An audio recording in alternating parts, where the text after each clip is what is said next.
Merci à tous. On va juste rapidement, je vais vous présenter les différents points qu'on va aborder aujourd'hui. On va déjà donc par le début vous présenter le Living Lab de l'INCA. Je ne sais pas si vous en avez déjà entendu parler, si vous savez ce que l'on tente de faire avec le Living Lab de l'INCA, mais ça va être l'opportunité de le partager avec vous.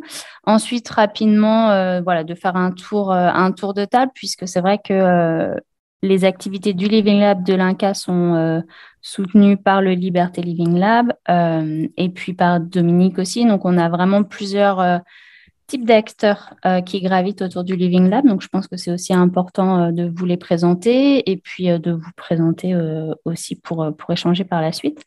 Ensuite, on rentrera vraiment dans l'Abagora, ce qu'est l'Abagora et pourquoi, en fait, on a pensé à l'Abagora et au besoin de se mettre en relation les personnes de la filière en oncologie. Comment en prendre part et puis un moment de discussion si besoin à la fin, si on n'a pas eu le temps d'échanger au fur et à mesure de la présentation. Donc, le Living Lab de l'INCA. Donc, pourquoi le Living Lab? Pourquoi un Living Lab? Vous en avez peut-être déjà entendu parler. C'est vrai que c'est des approches vraiment qui se basent sur les interactions, sur la vie réelle et sur le test de solutions en vie réelle pour vraiment récupérer la rétroaction du terrain et des patients usagers, par exemple, dans notre domaine en oncologie. Et pourquoi ce Living Lab-là? Qu'est-ce qui est passé par la tête, on va dire, des personnes à l'INCA? Déjà, c'est le constat, et vous avez aussi dû le faire, j'imagine, d'un système de santé et de soins qui est de plus en plus complexe, avec de plus en plus d'acteurs, un besoin de coordonner des acteurs différents, la ville, l'hôpital, avec une hétérogénéité aussi de l'offre et de l'accès aux soins sur le territoire, donc des parcours qui deviennent de plus en plus hétérogènes, même au sein d'une même indication. Euh, donc, de par cette complexité-là aussi, donc il y a de nombreuses et diverses parties prenantes dans l'écosystème, donc des perspectives aussi sur un même sujet parfois différentes. Et puis tout ça dans un contexte de ressources en santé limitées. Donc on se pose aussi la question quand on a par exemple un nouveau sujet, un nouveau besoin qu'on souhaite adresser, tenter de ne pas réinventer la roue et de partir peut-être de l'existant pour l'optimiser, si tel est qu'il y a un existant. Et puis, bien évidemment, un retour du terrain qui démontre parfois un décalage entre le besoin initial du patient, de l'usager, mais aussi des professionnels de santé ou d'autres acteurs. Parfois un décalage avec la solution qui est proposée. Donc, face à ce constat-là, le Living Lab a vraiment en tout cas, les approches Living Lab ont vraiment pour but d'intensifier les interactions entre les acteurs. Et la démarche du Living Lab de l'INCA est ce qu'on essaie de faire. C'est vraiment de co-construire avec cet écosystème-là nos différents livrables, soutenir nos différentes activités, puisque voilà, on a des multiples départements au sein de l'INCA. Et vraiment, avec ce Living Lab-là, le but, c'est que dans les activités qu'on a, euh, les ateliers, les recommandations et autres, on puisse mieux intégrer cette dimension d'interaction. Donc, l'ambition qui est derrière, c'est déjà, dans un premier temps, d'accélérer les priorités de la stratégie décennale, hein. La stratégie décennale illustre pour nous des besoins déjà qui ont été identifiés, mais ce ne sont pas les seuls. Euh, ouais. Donc, comme on le disait, il y a vraiment le Living Lab pour améliorer les services de l'INCA, hein. C'est vraiment issu d'une réflexion déjà en interne de comment améliorer ce que l'INCA pouvait proposer en termes de services, en termes de livrables. Euh, donc, quels étaient les types un petit peu de livrables que l'INCA jusqu'ici pouvait développer? Donc, il y avait le fait de concourir à la structuration d'organisation, la production des expertises, puis vraiment, on va dire un cœur de métier à l'INCA qui est plus sur la coordination pardon, des acteurs de la lutte contre les cancers. Et puis tout ça aussi dans le but de favoriser l'appropriation des connaissances et des bonnes pratiques. Donc il y avait tout un type différent de livrables que l'INCA développe de par des commissions d'expertise, des ateliers et diverses approches. Et vraiment, le Living Lab, en tout cas en interne, euh, a pour but d'aller faciliter et intensifier les interactions entre les différentes parties prenantes afin de co-construire en fait ces livrables-là. Donc, on va dire que l'approche standard avait été d'aller chercher la perspective de chacun et de compiler ça afin de rendre le livrable. Là, c'est vraiment plus d'avoir cet échange en dynamique, en temps réel, autour de la même table. Et tout ça vraiment dans le but d'avoir une meilleure aussi rétroaction du ou vers le terrain. Donc aujourd'hui, au sein du Living Lab, on a pour l'instant, on va dire, trois grands axes. Un premier axe qui est vraiment plutôt sur les outils et les approches que l'on peut déployer pour améliorer cette mise en relation ou au moins pour la soutenir, parce que c'est certain qu'il y a énormément de choses qui existent déjà en dehors de l'INCA, du Living Lab, et vous êtes vous-même, vous avez vos écosystèmes pour être en relation avec d'autres professionnels de santé ou d'autres acteurs en oncologie. Là, ce qu'on va détailler aujourd'hui, c'est comment l'Abagora peut nous aider, peut vous aider dans certains besoins de mise en relation. On a un autre axe qui est la création d'une filière d'entrepreneuriat à impact en cancérologie. Donc, entrepreneuriat, ça peut être des startups, ça peut être aussi de l'entrepreneuriat social. C'est vraiment au sens large. Et là, le Living Lab va plutôt essayer d'accompagner des organisations vraiment en passage à l'échelle. Donc là, on a lancé en début 2022 un appel à projet télésurveillance où en fait on pu candidater des organisations de télésurveillance, donc des porteurs de solutions accompagnés de partenaires publics ou privés, hôpital ou ville. Et c'est vraiment cette organisation-là qu'on va accompagner sur un an, voilà, pour aider au passage à l'échelle et à un déploiement national. Puis, comme on le sait, la télésurveillance entre dans le droit commun. Donc, c'est aussi accompagner ces organisations-là vers l'entrée en droit commun par la suite. Donc, on est télésurveillance, oncologie et cancer de mauvais pronostic. Et puis, il y a un troisième axe qui est là vraiment le questionnement aussi de soutenir les activités territoriales. Donc là, avec les acteurs déjà territoriaux, hein, pas l'INCa seul, mais c'est de se poser la question de comment est-ce que le Living Lab et même les différents axes qu'on a peuvent exister et aider aussi en région. Donc, on va continuer et là, on va vraiment plonger dans la Bagora qui est notre sujet du jour, hein. Donc, pour rappel, c'est un des trois axes un petit peu sur lequel le Living Lab de l'INCa travail. Et donc, la Bagora, vas-y, tu peux. Donc, le but est voilà, de faciliter la mise en relation des acteurs dans l'écosystème de l'onco et des cancers sur l'ensemble du territoire pour construire et déployer des solutions forcément à viser d'améliorer le quotidien des patients. Mais c'est plus large que ça. Donc, on a vraiment la démarche Living Lab de se centrer sur le besoin des patients, des usagers.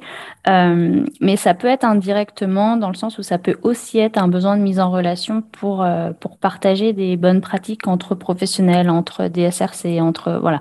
On n'a aucun doute que vous le faites déjà. Mais parfois, vous êtes sur un sujet peut-être totalement nouveau dans votre structure ou autre. Et on a quand même à cœur d'essayer de ne pas réinventer la roue. Et on se rend compte dans les échanges et dans les premières sollicitations qu'on a eues de la Bagora qu'il y avait parfois ce besoin de vérifier que ce n'était pas quelque chose qui existait déjà ou qu'on ne connaissait pas un acteur qui avait peut-être déjà initié une démarche sur ce sujet-là et autres. Donc la Bagora, c'est aussi ça. C'est une mise en contact. On partage une bonne pratique, on vérifie qu'il n'y a pas déjà quelque chose d'existant. Mais c'est ça aussi. C'est pas que des grands projets, grande échelle ou autre. On est vraiment sur une dynamique d'écosystème. Donc, court terme, moyen terme, le Labagora peut répondre à ça.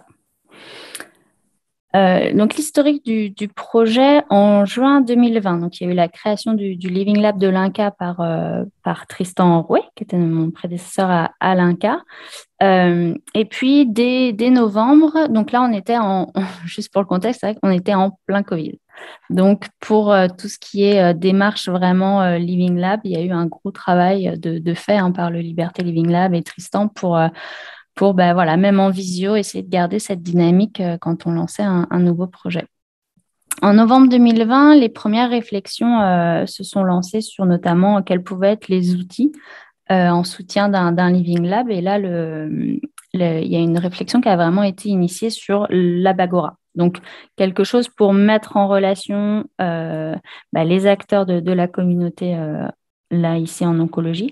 Et là, c'est là que la plateforme a commencé à naître. Et en septembre 2021, on a lancé la V1. On l'a lancé vraiment, on l'appelle lancement, mais c'était plutôt un bêta-test avec un périmètre vraiment restreint d'utilisateurs, mais à partir desquels on a déjà pu faire quelques mises en relation, commencer à avoir un petit peu de retour pour peaufiner un petit peu voilà, les formulaires, quelques fonctions de la plateforme, afin de pouvoir aujourd'hui vous présenter le service, essayer de passer un petit peu plus à l'échelle pour avoir encore une fois une boucle de rétroaction.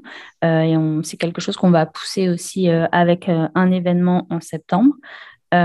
Et puis voilà, ça nous aide à identifier continuellement les fonctionnalités pour essayer de faire grandir la plateforme si elle répond aussi à un besoin. On est dans cette phase de lancement à plus grande échelle pour aussi voir si telle qu'elle est aujourd'hui, elle répond aux besoins. Est-ce qu'il manque des fonctionnalités majeures?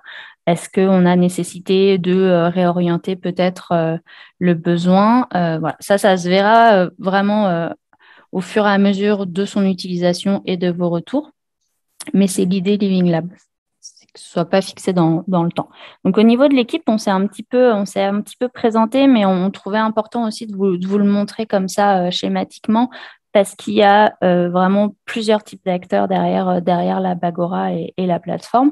Donc, c'est né vraiment au sein de l'INCA et du Living Lab, donc Tristan qui était mon prédécesseur.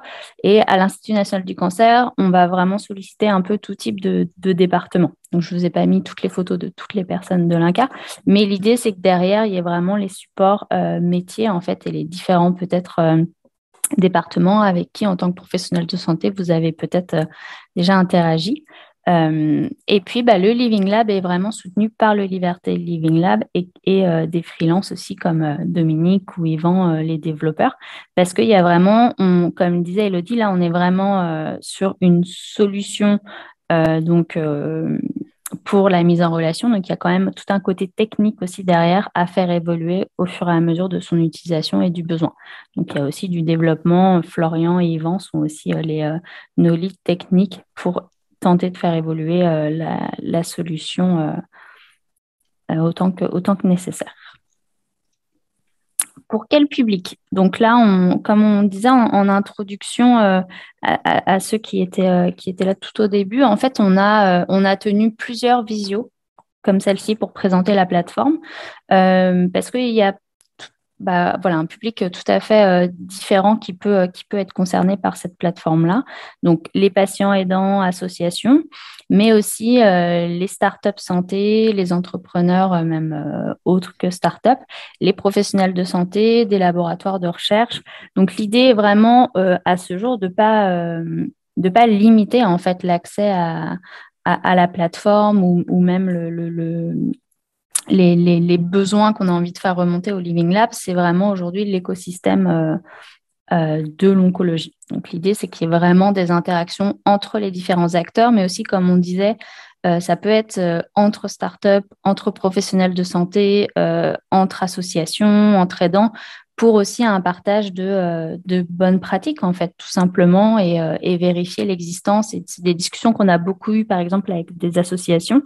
Euh, qui se disait qu'il fallait étendre peut-être le service parce qu'on s'était rendu compte que les patients nous demandaient beaucoup ça. Et puis, en fait, dans la discussion qu'on avait avec eux, on disait, mais oui, mais en fait, vous ne connaissez peut-être pas, mais il y a telle association qui fait déjà ça Et c'est aussi ça la mise en relation. Alors, Élodie, je te laisse peut-être reprendre la main sur ça et puis la suite. Ok, pas de problème. Du coup, euh, pour l'instant, comment ça fonctionne? Parce que comme le disait Elise, l'idée c'est vraiment de faire évoluer. Donc, on a commencé on a commencé en septembre 2021 avec, je vais vous montrer juste après, avec un site très simple où il y a deux formulaires. Bah, peut-être, tiens, je vais changer l'ordre de la présentation. Je vais commencer par vous le montrer. Après, je reviendrai par comment ça fonctionne une fois que vous avez rempli ces deux formulaires. Donc, site très simple parce que l'idée c'est que au long du projet on ait des moments de rencontre avec ce qu'on appelle avec vous utilisateurs futurs utilisateurs et utilisatrices de la plateforme pour déjà avoir votre retour sur la mise en relation, est-ce que ça vous a été utile, qu'est-ce qu'il faudrait qu'est-ce qu'il faudrait ajouter à cette plateforme comme fonctionnalité digitale ou physique.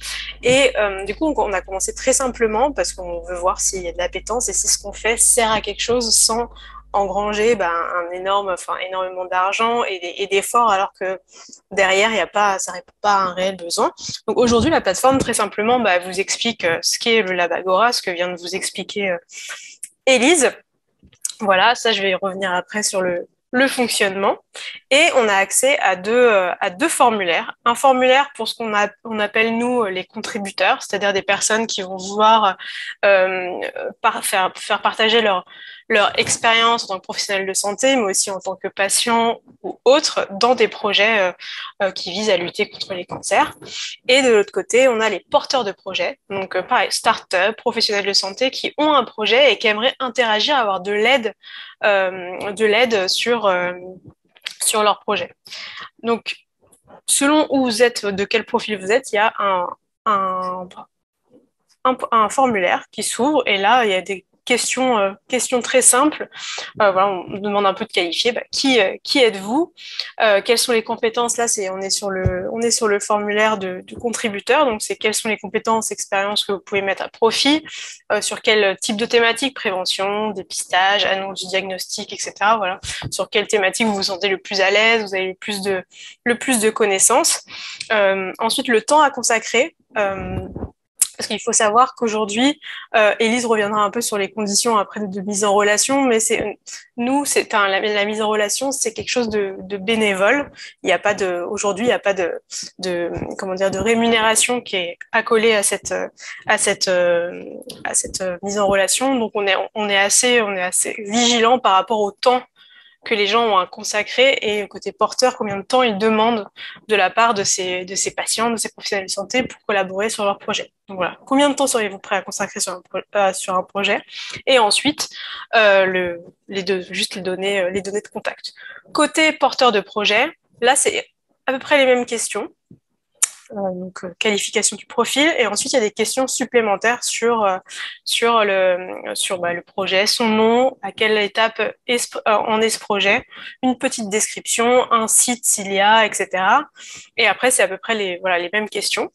Et l'idée c'est que ensuite si je reviens du coup à cette slide de présentation, comment ça fonctionne.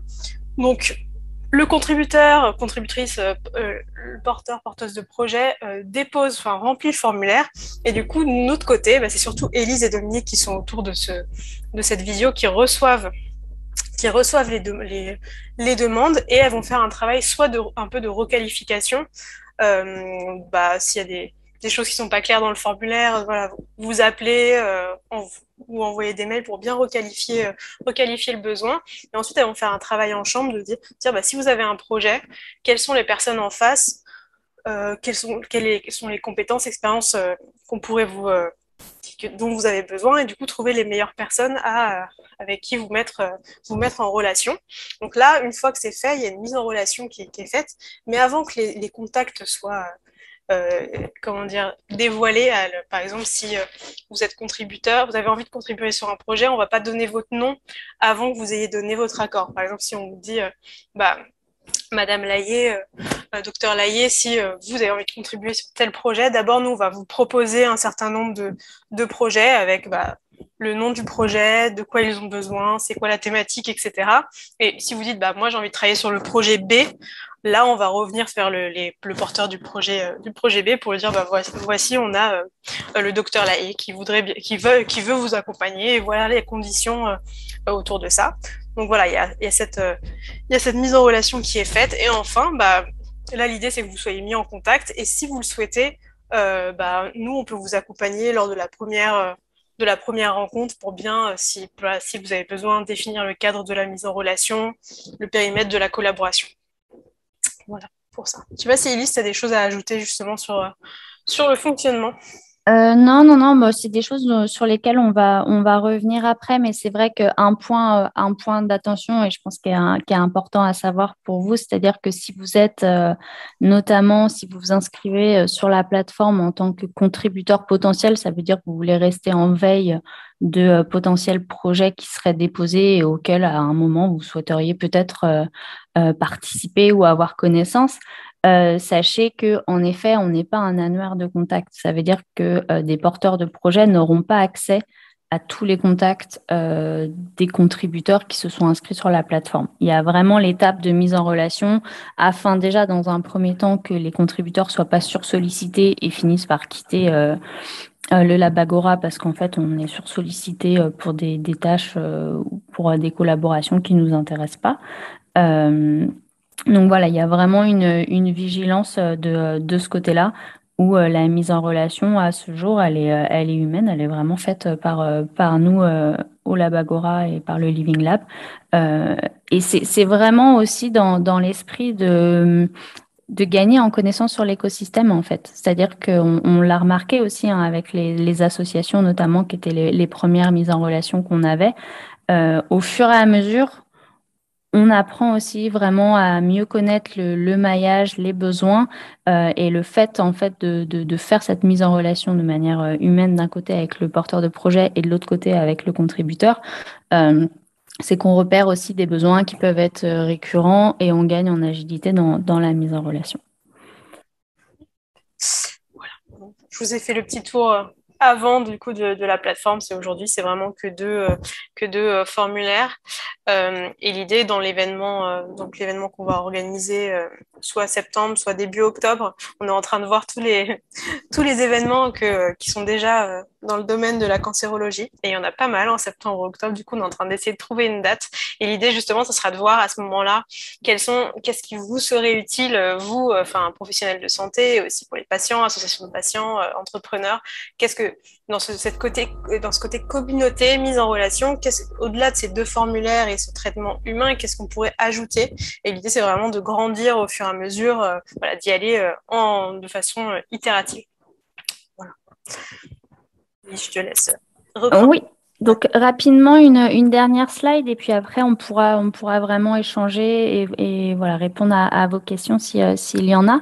Mais alors on a aussi de par l'expérience des bêta-tests un petit peu qu'on a fait en début d'année, fin d'année dernière, le besoin aussi de clarifier puis de donner un périmètre en fait à cette mise en relation.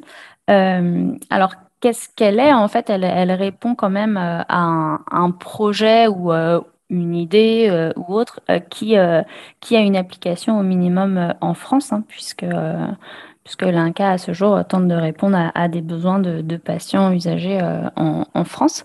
Donc, un besoin qui doit répondre aux besoins de l'écosystème donc en onco, servant l'intérêt général, et on est sur de la courte durée. Euh, Pourquoi de la courte durée? Parce qu'on est vraiment sur là un outil de mise en relation. Donc l'idée est plutôt de répondre à votre besoin d'accéder à un acteur de l'écosystème auquel vous ne pourriez accéder ou vous trouvez difficile de l'identifier et autres. Donc là, on est vraiment dans ce besoin-là. Euh, donc, on souhaite vraiment aussi avoir les ressources et la crédibilité de pouvoir répondre à toutes ces demandes. Donc, on n'est pas sur un soutien de l'INCa sur des projets qui vont durer un an et demi et autres. Nous, on veut vraiment vous aider à avoir le déclencheur pour qu'ensuite vous puissiez vous-même ben voilà, collaborer avec la personne sur les termes qui vous regardent en fait. Mais on est vraiment là sur une courte durée et on demande notamment lorsque un projet est déposé, hein, à ce que les moyens, objectifs et finalités soient vraiment transparents. C'est-à-dire que quand un porteur de projet dépose ou rentre son projet dans la plateforme, nous, on va prendre contact avec lui et l'expliciter au maximum. C'est-à-dire que quand on a des contributeurs, il ne doit y avoir aucune surprise sur ce qui est attendu par le porteur de projet en termes de temps, de compétences, entre guillemets, et aussi surtout de finalité. Donc, on est vraiment là, on se perçoit vraiment là comme une aide à se connecter à un maillon de l'écosystème afin de maturer, de tester, de développer une idée. Vous pouvez en être à vraiment différents moments en fait du projet, de l'idée ou besoin d'une phase test et du coup voilà, de construire peut-être de rassembler un échantillon de personnes et de profils. Donc, qu'est-ce que ça n'est pas pour compléter un petit peu le cadre? C'est pas un label, une certification ou un engagement de l'INCa ou même une passerelle vis-à-vis d'appel à projet que le reste de l'INCa pourrait mener en parallèle. Et ça, c'est vraiment important. C'est vraiment deux activités distinctes. C'est sûr que le Living Lab de l'INCa fait partie de l'INCa. Mais là, on est vraiment sur de la mise en relation pour faciliter les interactions dans l'écosystème, mais il n'y a pas d'engagement de l'INCa. Ce n'est pas parce qu'on fait une mise en relation que pour autant l'INCa s'engage à soutenir ce projet-là sur la durée ou autre. Donc, il n'y a pas de soutien financier, il n'y a pas d'engagement de l'INCa sur les finalités de ce projet-là. Et ça, c'est vraiment important puisque c'est aussi la crédibilité de la plateforme. C'est-à-dire qu'à ce stade, en tout cas, ce serait vraiment très présomptueux de se dire que l'INCa a les ressources humaines et autres de pouvoir soutenir à 100% toutes les mises en relation sur 1 an, 2 ans.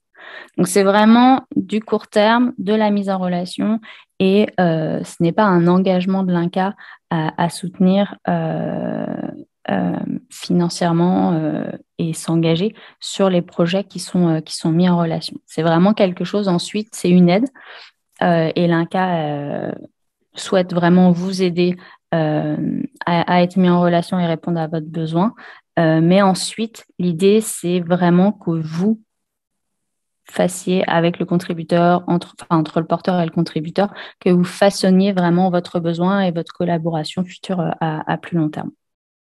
Et alors, en effet, les 2 points importants, c'est qu'il n'y a pas de contractualisation et de rémunération sur cette plateforme. Là, on est vraiment sur de l'aide, sur de la relation dans la filière d'oncologie. On a envie que ce soit dynamique, on a envie de vous faciliter la tâche.